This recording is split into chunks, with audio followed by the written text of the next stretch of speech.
Hey, it's Drybear. Another week has come and went, so it's time to check in on our DPS rankings for specializations in Dragonflight. We've entered week 12 at the end of week 11, so we'll look at the end of week 11's stats and compare it to the previous week to see how the classes stack up. If you found value in this video, leave a like down below. It helps me out tremendously. Subscribe for more gaming content. And as always, if you have any questions or comments for me, you'll find me live every day on twitch.tv/Drybear. Come by and hang out. And we'll start like we always do by looking at the end of week 10's stats. We didn't see any major changes for week 11, though we did get a balance change yesterday for the launch of week 12. Some big changes coming in. Elemental Shaman's getting buffed. Even Blood DK is getting buffed again, shockingly enough, but no major changes into week 11. Though there was some shuffling, it's more or less the same here. And we'll talk about the differences as we jump into the stats for the end of week 11. And boom, here we are, week 11 DPS rankings. So you can see right away why Elemental got a buff there. Still kind of surprised to not see more for Frost DK. It looks like only in Mythic Raid they're doing well, but yeah, there's some other things to talk about here as we dive into the numbers. So let's go through the classes, the specializations one by one. On the right side of the screen, you're going to see all the numbers stacked up together. These stats are pulled from Warcraft logs using DPS for the 95th percentile in Mythic Raid, Heroic Raid, and Mythic Plus as of the end of week 11. In first place, yet again, is the Shadow Priest, primarily because of their ridiculous parsing potential in Mythic Raid. They still do fantastically well in Heroic Raid, and they do well in Mythic Plus as well. You can see there's actually a good number of classes that are pretty close together on Mythic Plus at the high end, but Shadow Priest still dominating. They got 2 rounds of buffs, and ever since then, they've just been doing amazing. And I guess they're just happy with where they're sitting right now.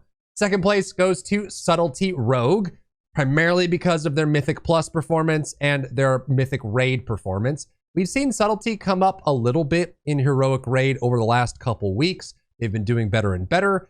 And surprisingly, Outlaw has been dropping. And Subtlety started, actually, Outlaw was at the highest at the beginning of the season. And then Outlaw was kind of a little bit higher than that. But they've been kind of slipping up and down ever since.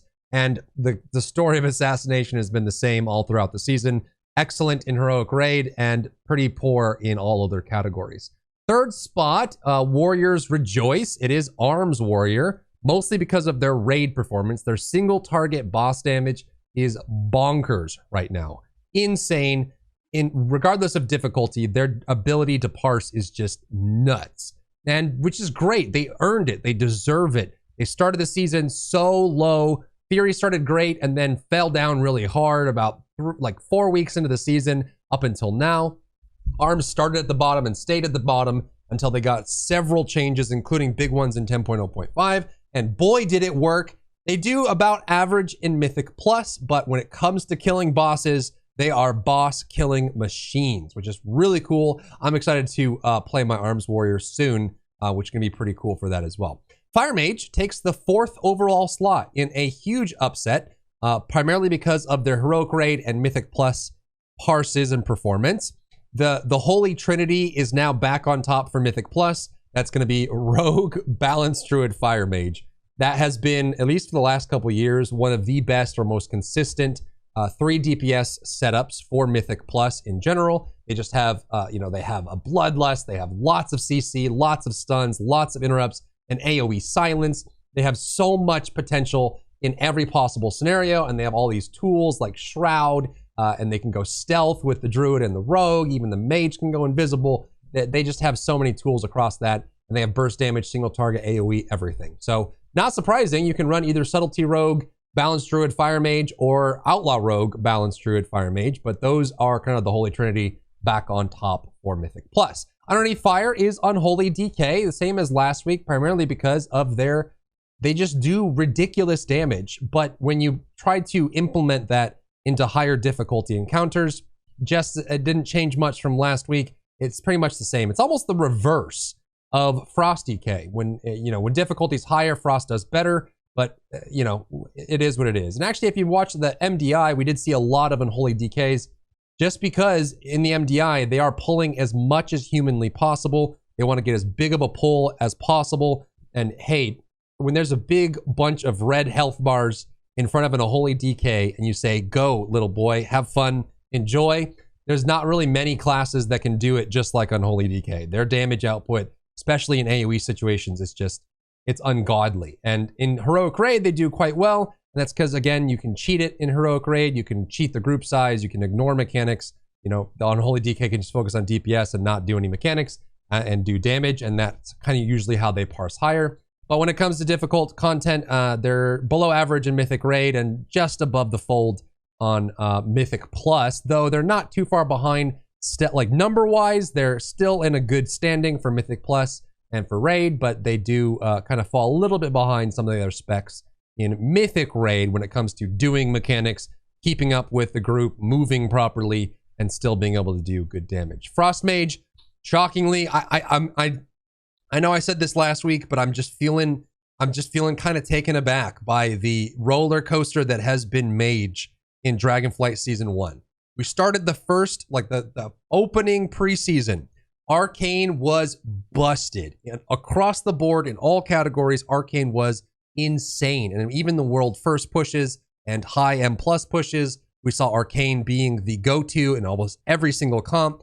Fire and Frost were garbage. They were terrible. No one brought them, did no damage at all. And now, after many changes and 3 months later, almost, we've got Arcane doing only well in Heroic Raid when you can sit still and parse, and then not so great everywhere else. But Fire Mage and Frost Mage are just coming back. They're here. They do some good damage. I got my Mage to 70 today. I actually have 12 70s, about to finish my Rogue, getting my Rogue to 70, so I'll have all 13 70s.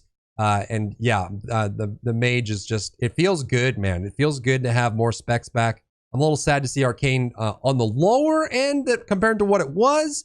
If you take away the insane heroic performance, Arcane would be much lower, but they're still doing better comparatively to classes that are struggling right now overall.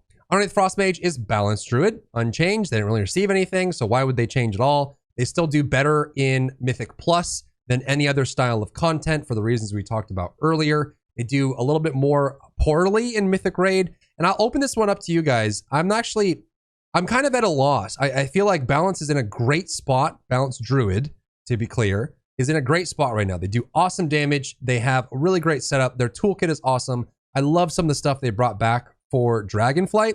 And for some reason, they're on the lower end of Mythic Raid. And I wonder if it's just maybe the fights don't last as long, or, if you have any insider info, you watch a lot of the top 1% Mythic Raiders, and you wonder, and you can figure out why Balanced Druid does poorly in Mythic Raid, but awesome everywhere else. Let me know theories down below or any knowledge or wisdom. Havoc Demon Hunter is underneath Balance there, again, because of their Mythic Plus performance. They do better in Mythic Raid than in Heroic Raid, and that's because their ability to deal damage is not as good as something that, like compare Havoc Demon Hunter to someone like Arcane Mage or Unholy DK, by the way. You can see that Havoc Demon Hunter much lower in Heroic Raid, and that's because they're very cooldown dependent. They have these 1 minute and 2 minute cycle windows where if you get your transformation, you get your I-beam, you get everything lined up properly, you have everything in place, and your damage is nuts. And then outside of that, you're managing those cooldowns to try and keep your damage up. You can see that when the difficulty is there for high Mythic Plus or Mythic Raid, Havoc is one of the best. They are insanely good. And part of that is because they can do mechanics while also playing the game and dealing damage. And that is a very favorable trait as difficulty goes higher. It's less favorable in Heroic Raid, where that doesn't seem to matter as much, especially 11 weeks into Season 1, when everyone knows, all the people that are playing regularly know all the encounters in Vault of the Incarnates, and they're kind of unformed. So Havoc's still in an excellent spot. Nothing really to scratch on there. Their damage could probably come up slightly on parses, but obviously they don't need it. When push comes to shove, they can still put it out. Outlaw Rogue is underneath Havoc. They do better in difficult content and pretty poorly in Heroic Raid. This could also just be a difficulty floor. They do have, I wouldn't say that Outlaw has one of the harder rotations in general. They are very proc based, and you can get some situations where you kind of have to think about how you're going to use your bones buff, and if you get extra procs on the pistol shot, I can see that being more of a challenge for some players, but in general, you can see that for Mythic Raid and for Mythic Plus, they're still one of the best.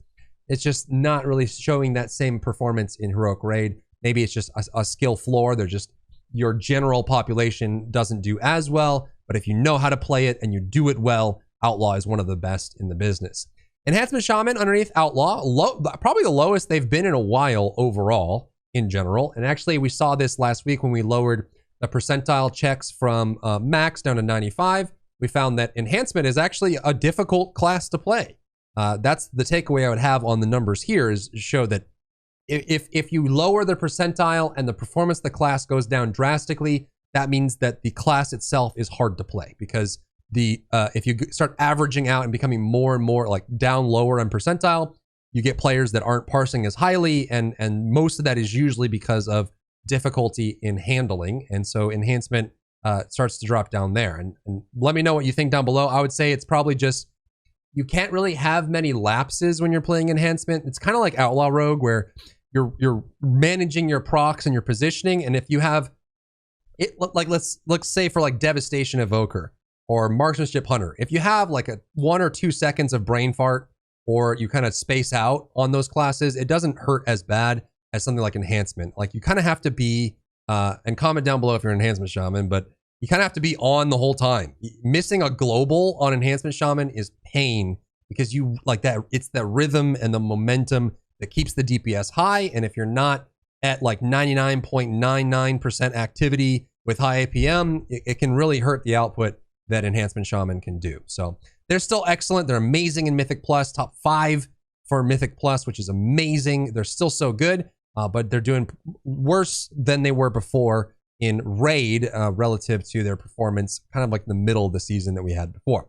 Underneath Enhancement is Arcane. We already talked about that. That's mostly just because they're insane at standing still and dealing damage. If they can stand on their rune and turn their phone on silent and no one talks to them, they can do crazy damage. But when it comes to high-end difficulty or higher difficulty requirements, they are performing probably the worst they've performed this season.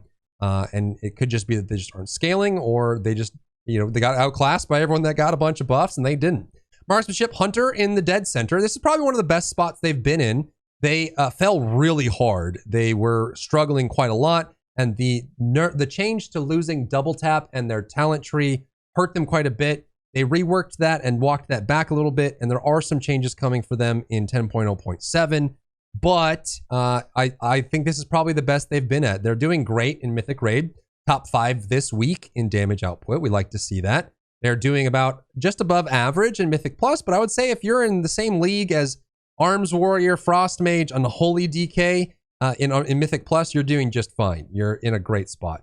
They do have a little bit lower performance in Heroic Raid, but that could also be the skill floor situation that we're having with Outlaw Rogue at the time, because maybe it's just the same thing of kind of just like upkeep and staying on that rhythm.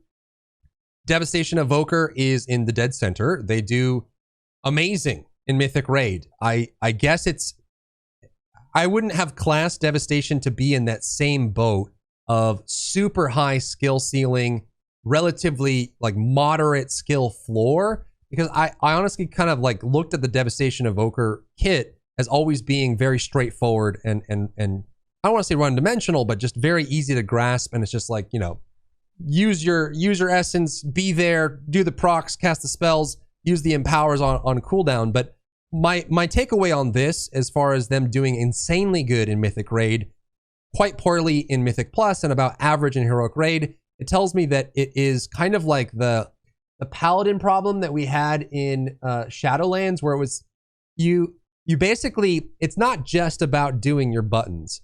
It's about being able to manage your 1 and 2 minute cooldowns to maximize their value. And in some cases, it does seem like, whether you use Dragonfire or whatever it is for Devastation, you almost have to hold your DPS cooldowns to get that maximum damage output window. It's not like you're on a training dummy damage output.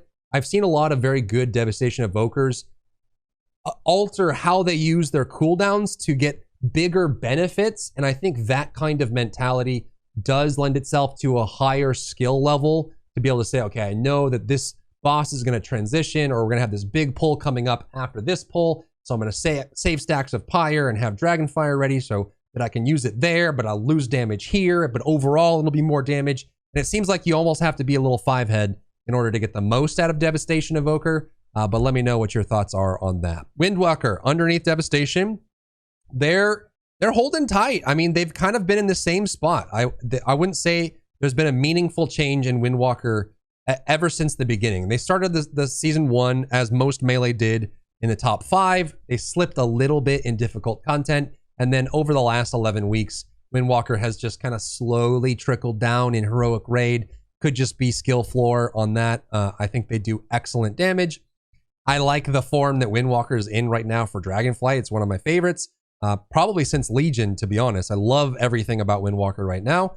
And they do great in Mythic Plus and Mythic Raid. They just, you know, when it comes to parsing, maybe they just are a little bit harder to play or a little bit harder to get the most out of. But I would say there's not really any meaningful changes for them. They're still good. They're still awesome. One of the best melee classes to pick up. They're even getting some karma buffs. Like, you know, it's, I don't know, they're in a good spot. Feral Druid underneath Windwalker. Surprising. They came up a little bit. They're still doing quite poorly in Heroic Raid. 1,000,000,000% that is a skill issue. And really, it actually is a skill diff for Feral Druid, because playing Feral Druid properly is, it takes a lot of effort and planning compared to other classes. I will give you that. Shout out to Feral Druids. You really have to kind of put in your elbow grease to get that class working. But when you do it, it does well. They're doing better than they were over the last couple weeks. I don't really know exactly what would have caused that. There's not anything, I guess, circumstantial that would have caused that to happen, but Feral is doing better. They're still about average in Mythic Raid and Mythic Plus, which, you know, that's not the end of the world. There's some good splits here on Mythic Raid. They're still close to, you know, the top echelon. They're not a major standard deviation away. They're actually clumped pretty nicely together. They're doing just fine in Mythic Plus overall, and then they're just a harder class to play. So I'd put them in the same boat as Windwalker. You can actually see that their distribution across the types of categories is relatively similar. When you play it right, they're good. When you don't know how to play it, they're not good. Sucks to suck. Fury Warrior is probably a little better than they were. They are parsing better in Mythic Raid, about the same as before as Heroic Raid and Mythic Plus. I'm not really sure. I mean, it seems like they got, like, Arms got a lot of love, and they're doing better, and they're in a great spot now. Fury is doing better, maybe slightly better than before, but still maybe needs a little bit more parsing. They're getting some PvP changes, but not anything major for PvE as of late.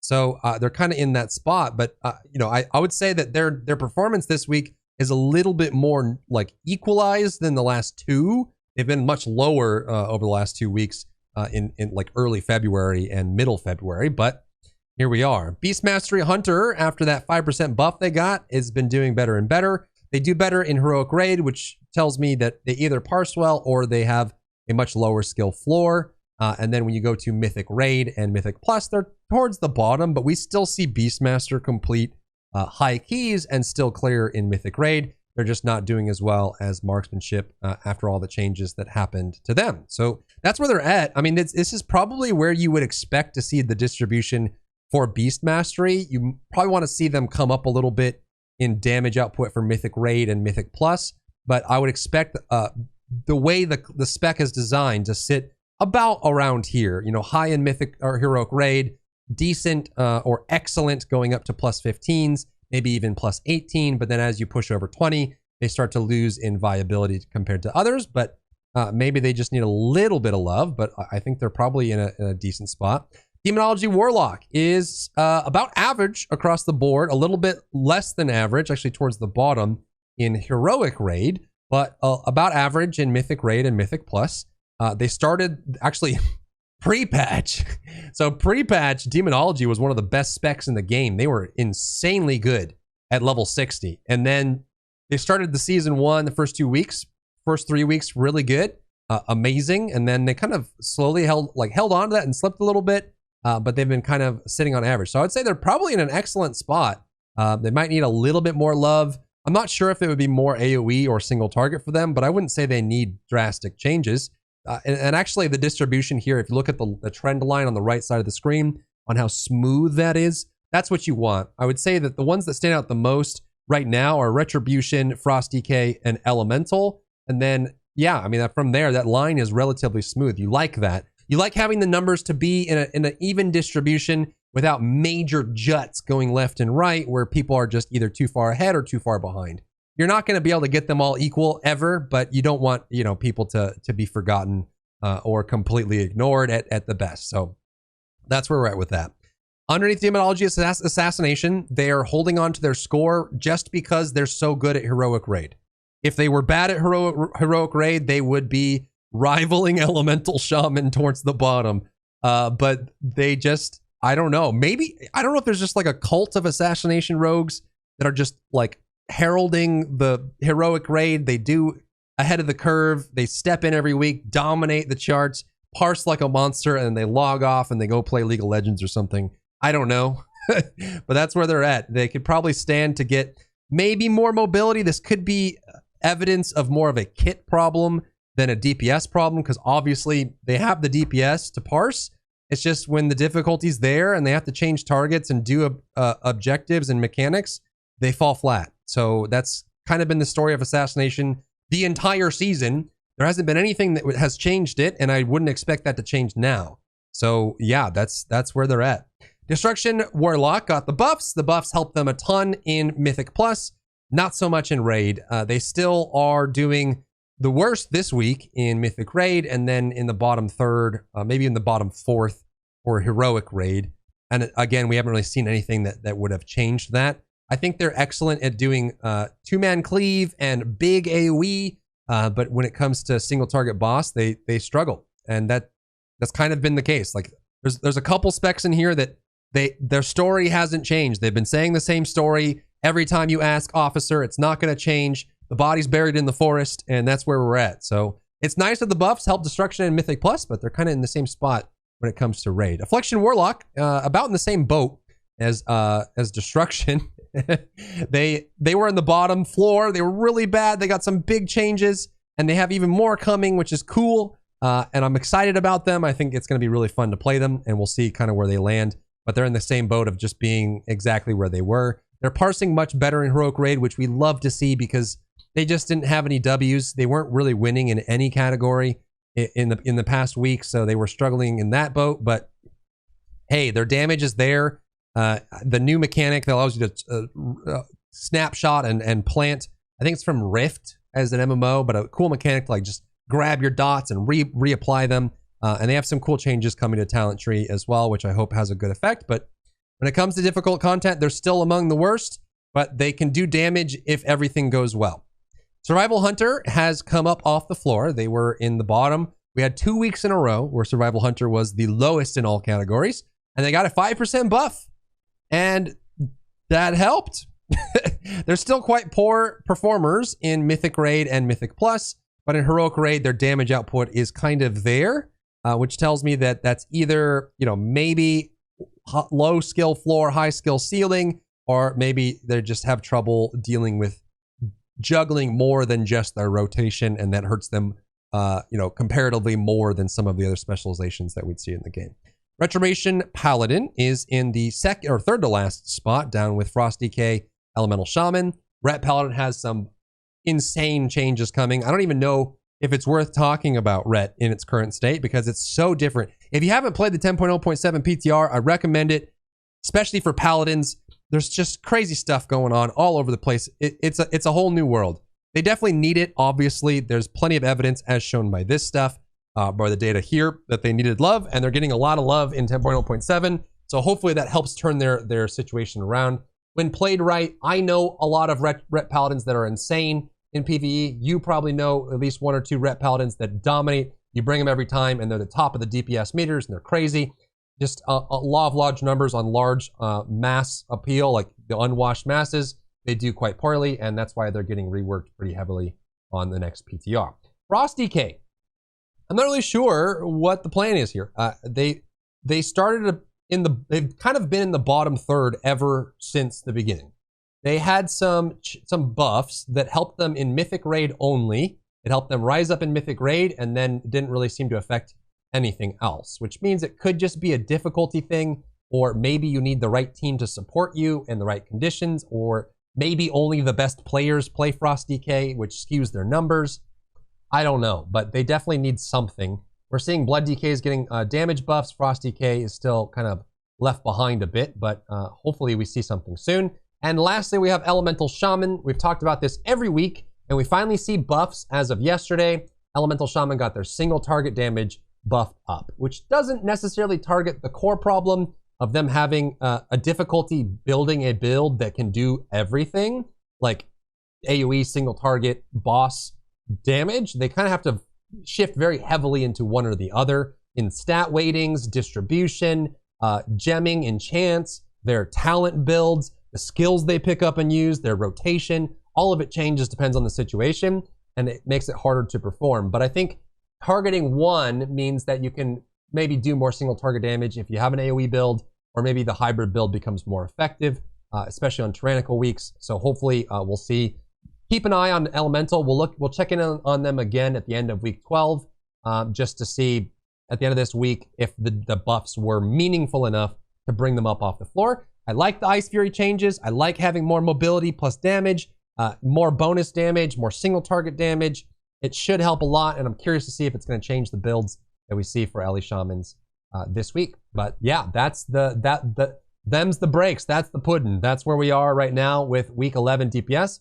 Overall, I would say this has probably been one of the better seasons for balance. They've done a good job of aggressively attacking changes, keeping that trend line very smooth without major juts.